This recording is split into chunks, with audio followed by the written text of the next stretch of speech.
Hello everyone. आज हम जानकारी देंगे इस वीडियो से वेस्कुलर मालफॉर्मेशन के बारे में। वेस्कुलर मालफॉर्मेशन एक तरह की रसोली हम जिसको कहते हैं, स्किन के ऊपर उभरापन रहता है या फिर जस्ट एक बर्थ मार्क रह सकता है। इसमें काफ़ी टाइप्स रहते हैं, जिसमें कि हेमेंजोमास रहेंगे, स्लो फ्लो वेनस मालफॉर्मेशंस रहेंगे या आर्टेरियो वेनस मालफॉर्मेशंस रहेंगे। हर एक प्रॉब्लम को लेके जो ट्रीटमेंट है या मैनेजमेंट प्लान रहता है वो डिफरेंट रहता है। हेमेंजोमा को आज हम डिस्कस करेंगे। हेमेंजोमा डिजीज़ कैपिलरीज़ के ओवरग्रोथ की वजह से होती है, जो कि स्मॉल थिन ब्लड वेसल्स जो हमारे स्किन या सबक्यूटेनियस रीजन में रहते हैं उसमें जो है वो उनका ओवर ग्रोथ या प्रोलिफरेशन हो जाता है, जिसकी वजह से एक स्किन पे बर्थ मार्क जैसा रह सकता है या फिर उसके ज़्यादा बढ़ने की वजह से उभरापन या फिर सोजश जो है वो स्वेलिंग जो है वो भी रह सकता है। इस डिज़ीज़ के जो पेशेंट है वो एज ग्रुप मोस्टली बच्चों का रहता है।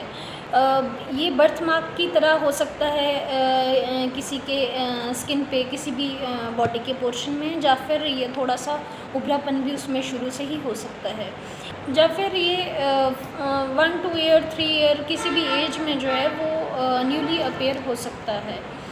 मेडिसिन्स इसके लिए शुरू में दी जाती है, जो कि हमारे पास बीटा ब्लॉकर्स रहते हैं या फिर कॉर्टिकोस्टेरॉइड्स रहते हैं, विनक्रिस्टिन रहता है, इंटरफेरॉन अल्फ़ा या फिर कुछ और नए ड्रग्स भी इसमें काम करते हैं। मोस्ट कॉमनली बीटा ब्लॉकर्स इसमें हम देते हैं। बीटा ब्लॉकर में कौन से रिसेप्टर्स पे एक्ट कर रहा है उस पर डिपेंड करता है कौन सा ड्रग है वो। बीटा 2 रिसेप्टर्स पे प्रोप्रेनोल एक्ट करता है। ये लाइपोफिलिक एजेंट है और ये CSF पेनिट्रेशन जो है वो भी कॉज करता है। एटिनोलोल इसका काउंटर पार्ट है, जो कि बीटा 1 रिसेप्टर्स पे एक्ट करता है और हाइड्रोफिलिक एजेंट है। ये CSF पेनिट्रेशन नहीं करता है, और कुछ डाटा और रिसर्च हमें ये बताता है कि इससे जो CNS साइड इफ़ेक्ट्स हैं हमारे वो कंपैरेटिवली कम होते हैं। वेट के इंक्रीज़ होने के साथ साथ ड्रग का डोज भी मॉडिफाई किया जाता है, इंक्रीज़ किया जाता है, और रेगुलरली जो हमारी स्वेलिंग है या मार्क है उसका साइज़ जो है, नेचर उसकी जो है वो उसको मॉनिटर किया जाता है इन रेगुलर फॉलोअप्स। 6 मंथ्स तक ट्रीटमेंट देने के बाद रिस्पॉन्स यूजुअली बहुत अच्छा सा आ जाता है। अगर बिल्कुल रिस्पॉन्स उसके बाद नहीं आ रहा है, लेकिन 2-3 मंथ्स और वेट करने के बाद, तो we have to change the treatment line. ये 1 to 2 ईयर्स तक हमें मेडिकल ट्रीटमेंट ऑफर करना पड़ता है, जिसके बाद जो पूरा मार्क या स्वेलिंग है वो रिजॉल्व हो जाती है। हालांकि ड्रग छोड़ने के बाद रिलैप्सेस भी देखे गए हैं कि दोबारा से मार्क का आना, जस्ट थोड़ा सोजिश का आना भी देखा गया है, जिसके लिए हमें फर्दर फिर से कुछ देर तक मेडिकल ट्रीटमेंट कंटिन्यू करना पड़ सकता है।